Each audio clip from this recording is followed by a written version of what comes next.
What is up, everybody? Joe Siv here with my laughing partner. Anea and Joe. We are already starting off to a good start. We have our coffee. I'm making Anea laugh. I love that. I want to thank everybody for sending in the reviews and the pictures you took of your post. We are going to pick a winner. And Anea, you're going to call them at home and speak to them for 45 minutes for free. Yes. Ideally about parenting issues. Yeah. I know. I hope we don't have any person I want to talk to. Well, hey, if someone did want to talk to you about their marriage. Yeah. Is that cool? Yeah. Do you do marriage counseling as well? Or? It happens every now and then, yes. Yeah. Because as everyone listens to the show, your primary focus, young women, young boys, talking about building self-confidence, just your whole background, child development, all of that stuff. But is it hard not when you're talking to someone about their son or their daughter not to kind of drift into maybe the family, marriage, the vibe, or the partnership? Yeah. It always. I mean, that's one of the things, and it's in my book. That's one of the things that I always get people to focus on is when I'm working with young people. Usually, we need to look at the whole family dynamic and what the environment is, and what other people how the parents can contribute with what they're modeling to whatever we're trying to solve. Yeah, my analogy: the kids are the meal, and the parents are the cooks. Nice. Sometimes. That's, at least I feel that way. I feel that, what you're modeling, what I've learned from doing this show is the modeling has so much to do with all the expectations that you have with your kids. Yes. If you're not modeling the behavior that you want them to possibly have, then of course it's not going to be happening daily in your household. Exactly, Joe. So next week we have a big show. It's our back to school show. We do it each and every year. Put together a bunch of tips to help everyone walk through that initial first month of school, summer ending, getting back onto the program, which sparked today's episode because you and I started talking about just the way that I didn't know this way was the same thing that you're doing in your household. And I was like, wow, we kind of do that too. Is the summer, obviously we're a week away, at least for us, that school starts. I know some of the parents that are listening right now, their kids started this week. My little one went back today. Yeah. So you dropped her off. Brand new school. Fourth grade. Okay. Yeah. So what we started talking about, and I think this is how we got into this topic today, is if everyone has the last couple weeks of summer, what is the best way? And I always like to say landing the summertime vibe. It's imagine the jet coming in. You've been cleared for landing. Yep. We're going to be descending. Here we go. And how soon and when do you start that? And what you and I both realized is that we're similar in the sense that we start the landing about a week and a half to 2 weeks. And when I say that, I mean, and I hate this because I love summertime so much, is start pumping the brakes with good times. Staying up. Like in our household, you've been here when we've been taping the show the whole summer. There's a lot of sleeping going on. The chores are kind of put on the back burner. Yeah, the schedule is just not the schedule. The routine is not the routine. Can I ask you a question? Mm-hmm. Of course. Do you feel that giving our kids that break from routine and schedule, the world that we live in, we got to drive to school, we got to do pickup, after pickup you got karate, all the fun activities obviously that we're putting our kids through and letting them do and letting them be a part of. But do you feel though that break that we do give them from routine that you've seen in my household and I know in your household, do you feel that that's a good thing? I do. I think it's actually necessary. I think it teaches balance. It's sort of like in their adult life, the way that I live it is work hard, play hard. I'm not as good at it as I would like to be. Full disclosure on that one, because anybody who knows me is going to be calling BS if I try to say anything else.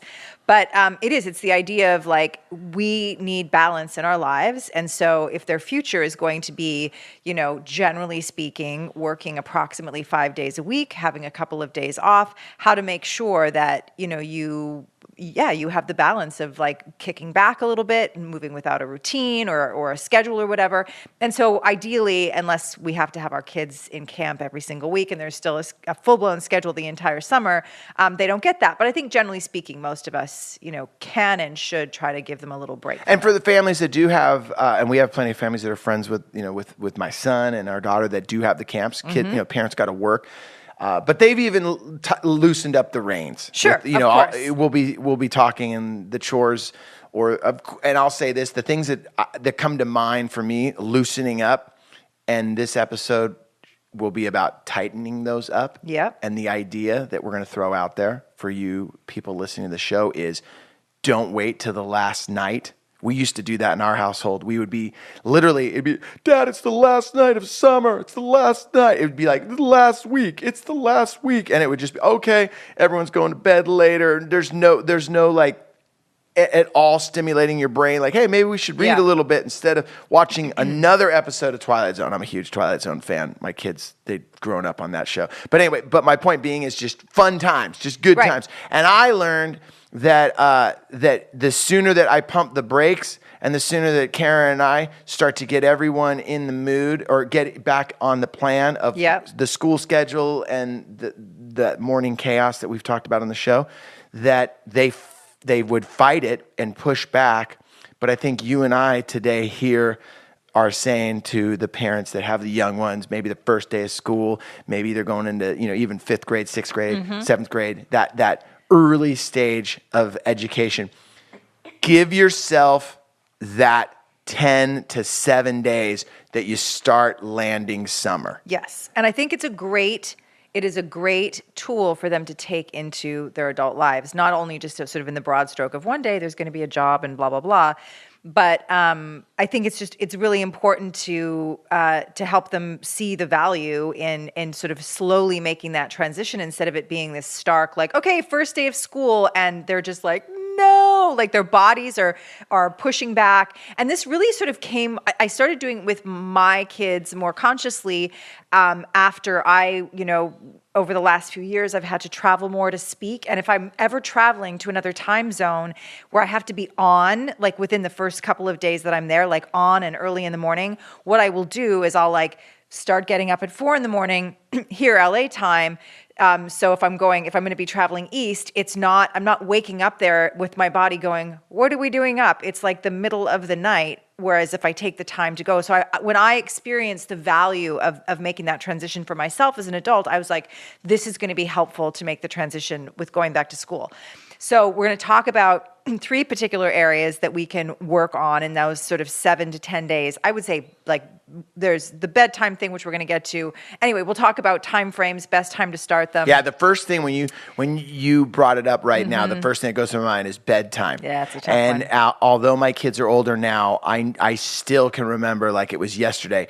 Bedtime after a summer of just sleepovers, not having to worry about when we wake up, not having to worry about going to bed, letting people kind of on a different schedule, especially with my daughter. She was more of a night person. She'd want to stay.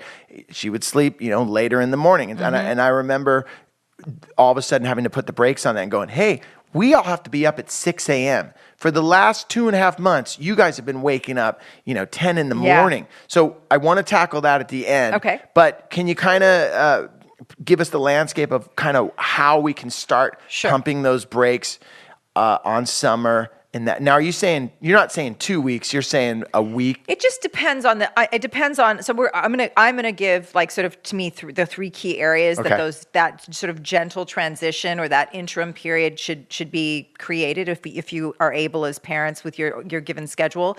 And then I think that there's slightly different time frames associated. Okay, so the first one would be, like you said, we're completely out of routine, right? Unless they've been going to camp for the bulk of the summer where they still have a, fairly early get up time. Camp starts 9 to 4, something like that. But if your kids have kind of been just sort of milling about and, like you said, sleeping in till 10, going to bed at 11 or 12, it's going to take 7 to 10 days probably. And even if you just use the weekdays within that 7 to 10 day period. But with routine, the other thing that's gone out the window, it's really important that we start to get our kids back into the routine. So let's leave bedtime to the end. Let's just talk about, normally your kids probably have chores that are part of their daily routine when they're in school. So that would be something I would think about as a parent and with your partner and be like, okay, so this kid's another year older. There's a way to sort of... chores in our house have gone out the window during the summer. Right.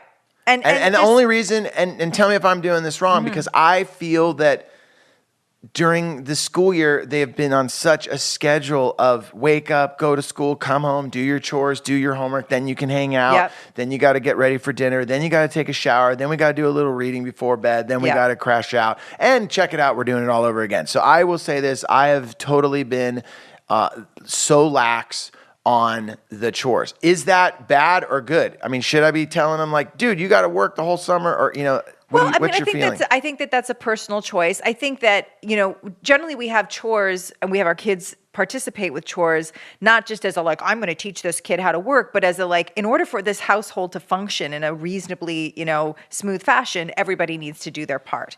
So I think more what happens is during the summer when we're not on a strictly timed schedule, your kids can say something like, Dad, I'm not going to do it at 10 in the morning. I can get to it, you know, whenever, because I've got the whole day. You just nailed it. Right? You nailed it. I literally had that conversation with my son because I was saying, hey, man, your sister folded the laundry. You got to put it away. They usually flip-flop back and forth. And the pushback I got from him, because we've been away and all of a sudden he had to do like some legit work, clean the litter, the kitty litter box, the things he always does. But man, even saying it right now, the idea of giving too much time between a regular routine with the chores for summer, I think I just gave myself my own answer. I shouldn't have waited so much because, dude, it was like, I was just saying, put away the laundry. And he was acting like I was saying, I need a new roof on the house. Right, exactly. He was just like, and then it was funny because right before he went to bed, he's like, and this was such a great moment. He goes, hey, and I go, yeah. And he goes, sorry about what I said earlier about putting away the laundry. And it, like, that was one of my favorite moments of the day because I was like, oh, wow, you're not a jerk. Like, you totally realized that you're a part of this team and the family. And, and I was like, I just gave him a high five. I go, no problem, bro. Like, I appreciate you saying that. And I also, teachable moment, I said, then great, when I ask you tomorrow to do what you need to do, just get it done. I'm looking forward to seeing you jump into it. So let's go back to the chores. Yeah. Landing that again. Yeah. And let me just say, and I've said this before about a number of things, the way that something is presented to a child, the energy around it, the motivation is going to impact the way that they receive that.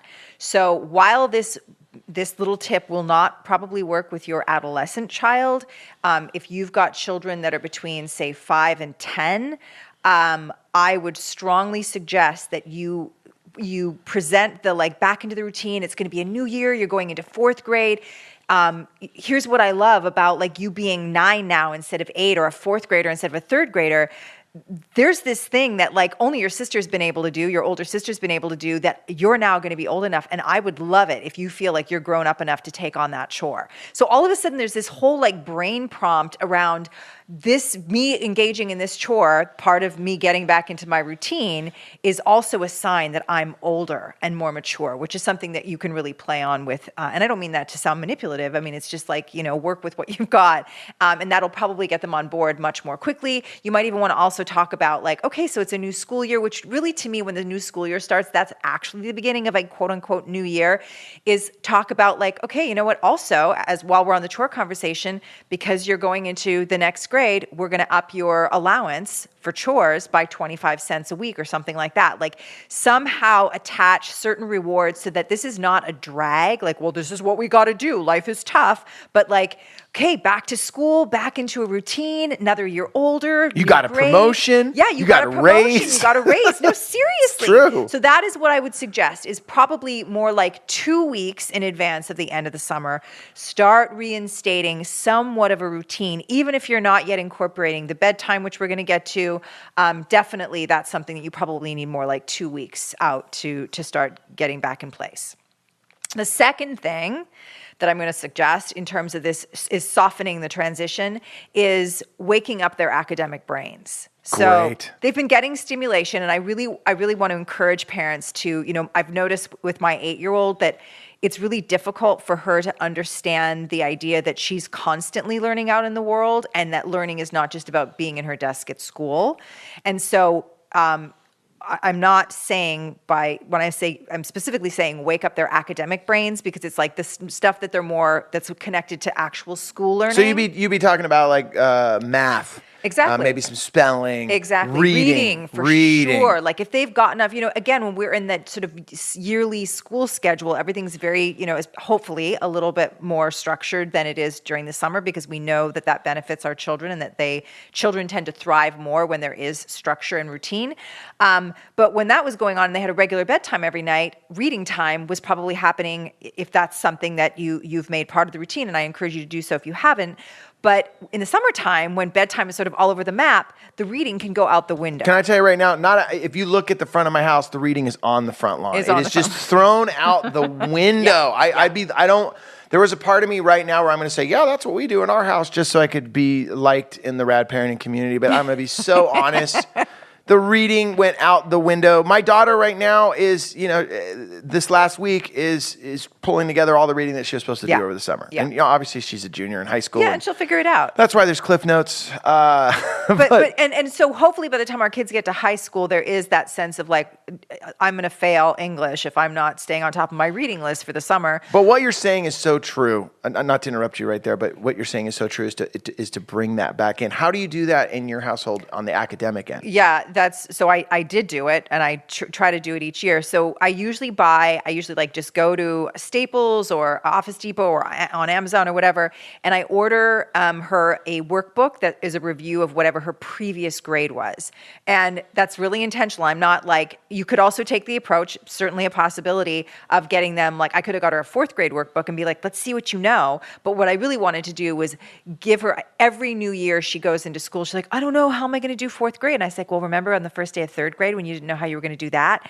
Every year builds on the previous one. So let's review that. It builds her confidence. She's like, oh yeah, I totally remember this. And so that even if the teacher spends a week doing review in the classroom, which teachers often do, she's going to go in strong. And we know that confidence is such a key part of our performance. So if she goes in believing, oh yeah, I've got this, I remember this, I can do this, chances are she's going to be performing better, and then she's going to get the year off to a great start. Awesome. Hey, you're listening to Rad Parenting. Joe Sib and Anea Bogue. We're talking about how to get back into the groove, get back into the schedule. We're going to hear from our sponsor right now. We'll be right back. Do you ever feel that you do not have enough time in the day to do what you're supposed to get done?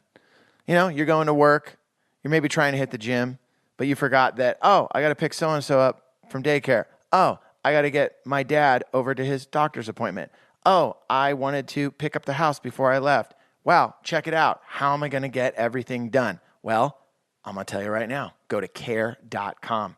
Care.com. Care.com is the world's largest digital marketplace for finding and managing family care. That is right. Family care needs can be unpredictable. You got sick kids. You need someone to stay home. Man, both parents are out there trying to make a living. Your kids get sick. Who's going to stay home? Who's going to miss out on that cash? Now you go to care.com and they'll have someone for you that can look after your kids. Don't stress your life away. Seriously, most working parents worry about their kids every minute of the day. You're more at ease and more focused when you know your kids or your parents or even your pets are well cared for. Best part is this, care.com provides access to a variety of background check options you can purchase to help make sure that you're making the best hiring decision. That's my favorite part right there. They're letting you know there's a million different things for you to check out on the background check options so you know who's going to be there with your kids or with your parents or with your pet taking care of the situation. Care.com. Check it out now. If you go to care.com right now, you ready for this? To save 30% off care.com premium membership, visit care.com/rad parenting when you subscribe, and you're going to get 30% off. Like I said, the world's moving a million miles an hour. You just want to take care of your kids and all the responsibilities. Let care.com help.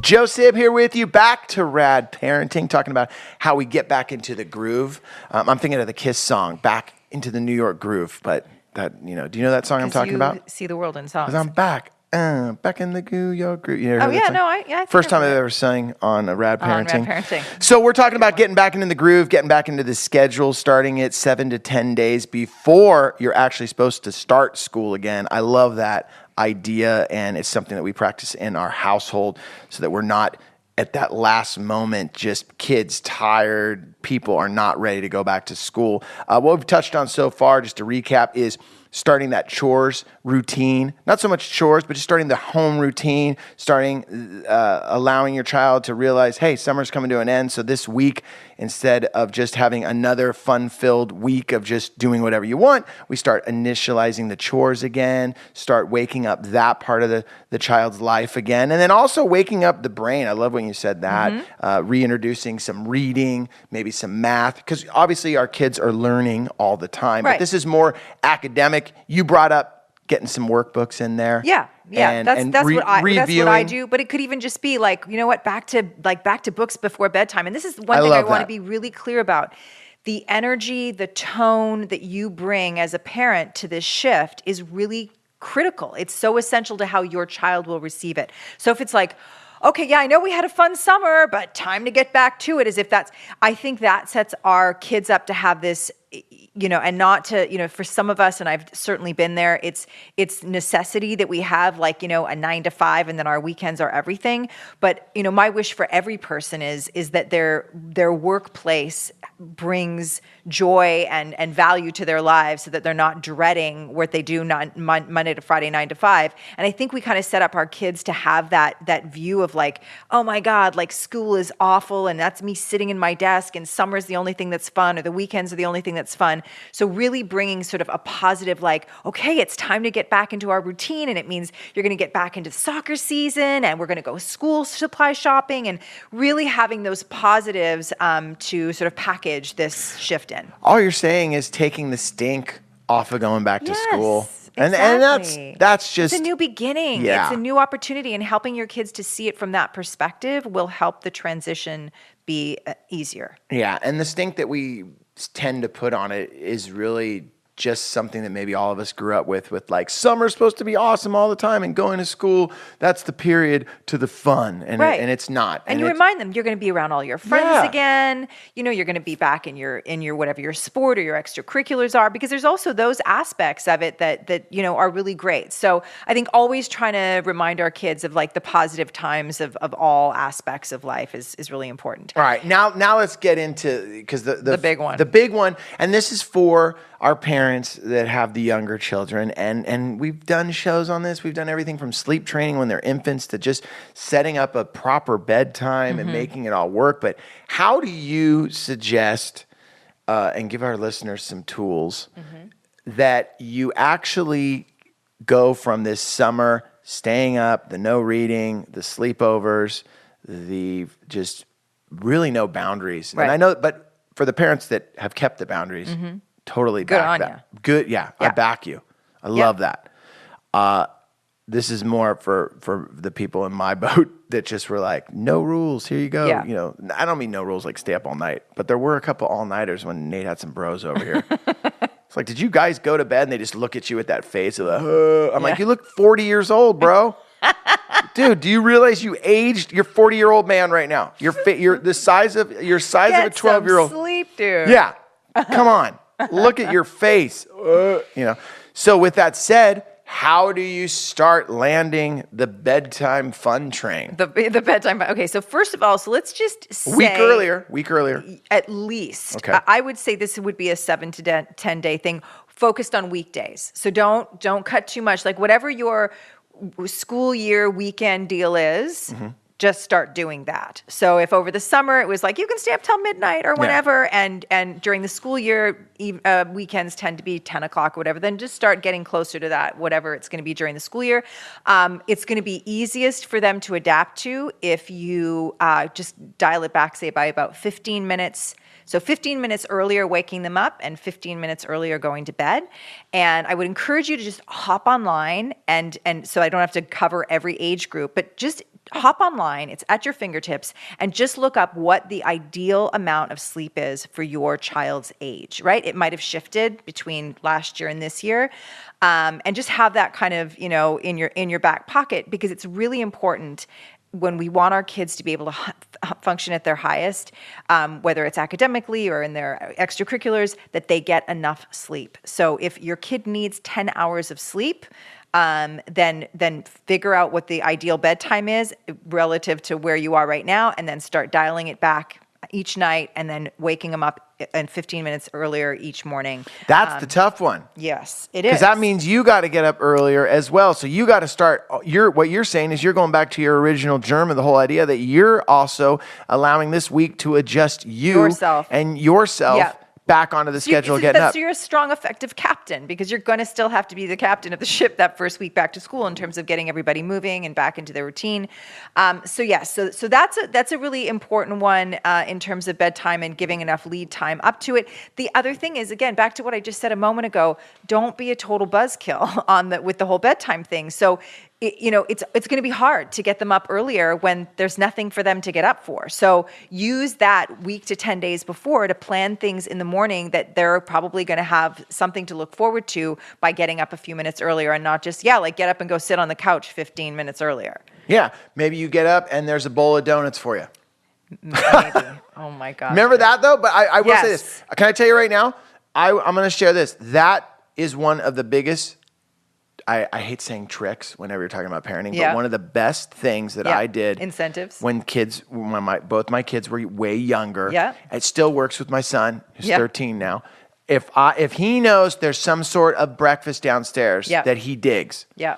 And it can range from every once in a while, I'll get the, at least they're a little bit healthier at Trader Joe's, those Pop-Tarts. Yeah. And probably right now someone's like, Joe, they're not any healthier. It's just a different package. Just because it's Trader Joe's doesn't mean. Don't judge me. But if I tell him, hey, man, there's those Pop-Tarts you like. Really? Okay. Tell him that before he goes to bed. I suddenly see him in the morning on his own come down. Or, a lot of times with like a cereal he likes. Or with my daughter, it'd be like some fruit or something. Right. She likes a smoothie. If I have that. Anything, absolutely. Because you remember, I just know as even as an adult, it's easier for me to jump out of bed when I go, oh, we're taping Rad Parenting. Okay, I'm soaked on that. I'm going to go make the coffee so when Anea shows up, we've got that. Or that extra spring in your step. Think about it. Everyone listening to the show as a parent, when you have to go to your job that maybe we don't love, like, oh my gosh, this is the greatest thing in the world. But when tonight, we're all going to dinner as a family. Or, oh yeah, it's this week on Wednesday, we're having taco night. Like, I don't know about you, but I'm a simple dude. Those things get me through the week. Absolutely. Knowing that we're all going to eat a meal that we dig, like we do pasta Sundays.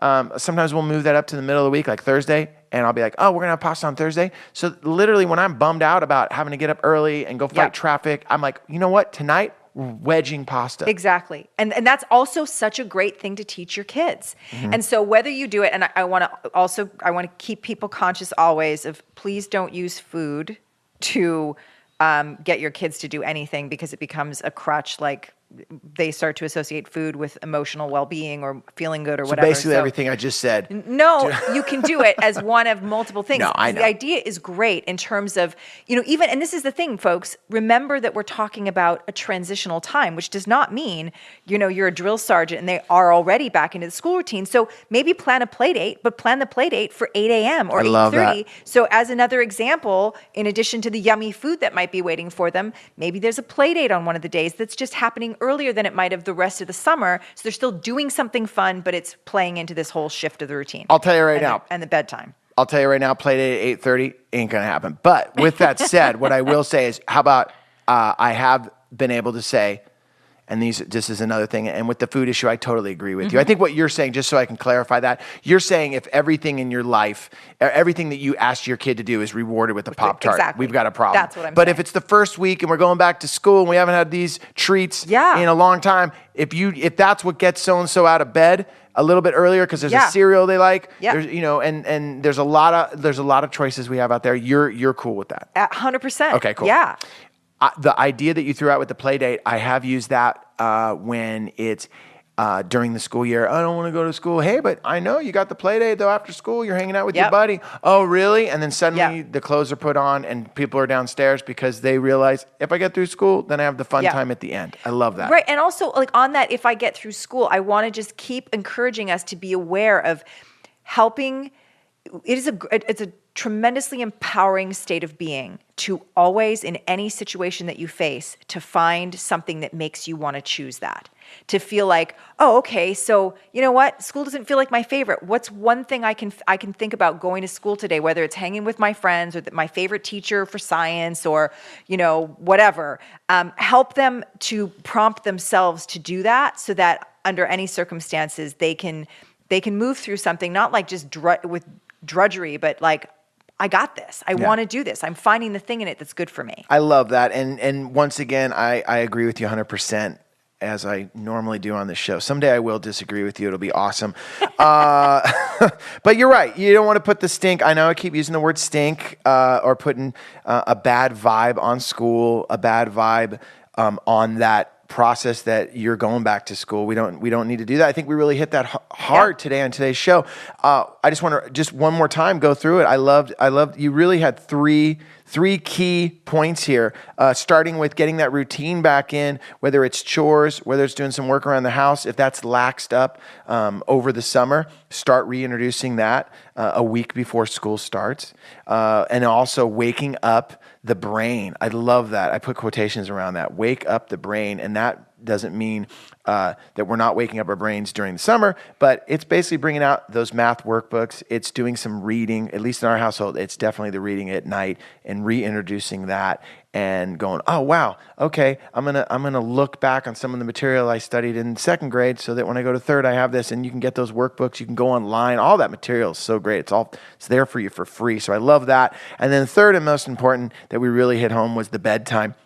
Instead of that Sunday night rolls or the day before everyone's going back to school, go, okay, we didn't plan for getting up 2 hours early or 3 hours earlier, 6 a.m. Wake up call. We haven't done that in ages. You're not going to be feeling that because you started it 10 days earlier, whereas the parents, we've been getting up at 6 a.m. and it has been hard, but now that we have to do it and it's go time, we're ready for it mentally, physically, and also our kids are there. So that first day of school isn't a mad shuffle out the door, everyone bummed at each other, because we've all been there. It's setting yourself and your family up for a strong start. Absolutely. And what I'll end with is next week, our show is entitled Back to School, and we will be giving real solid tools to put into the parenting toolbox to get you through back to school. And we'll be touching on everything from, back to homework, back to the chores, back to getting up early in the morning, all the way down to lunches. I know we have a lot of ideas for that. That, at least in my house, that has sometimes been like a full battle. Yep. And I'm terrible at making lunches, but now I crush lunches because we'll talk so much. I'm a sandwich master. Master of the sandwich. Want to thank everyone for listening today. Any emails? We've been getting so many emails. They're so good. I can't even believe they make me so happy. Like even when there's really challenging stuff, because some of them are so like just thorough and thoughtful, and I just keep them coming. Like I might not get back immediately, but I will get back to you. Some of the topics we'll be talking over the next couple of weeks we're going to do another show on screen time. Yep. We got a great email about that. That was like, I know you did a show on screen time, but can you do it another one? And there was some real specific questions in that. I love that. You got one about the nanny. Oh, yeah. The nanny parent-child relationship and navigating that from the nanny perspective. Okay. Like if you are a nanny or a babysitter. And then even I think as you as a parent, understanding or navigating that relationship from your perspective. So I think that's going to be a really important show. That came out of an email. Yeah. Got another email that was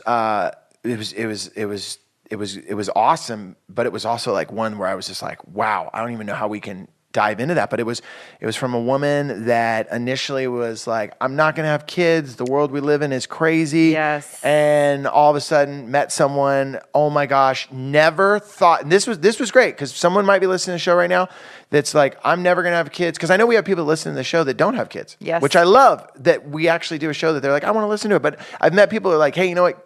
Kid thing, not for me. And I always respect that, to know that. I love that. Yeah. But this woman was one of those people who were like, I'm never going to have kids. And all of a sudden she met someone, I want to have a kid. Now she's like got baby fever. But she was asking, how do I justify bringing a child into the world we're living in? And I was just like, wow, what a heavy topic, heavy question.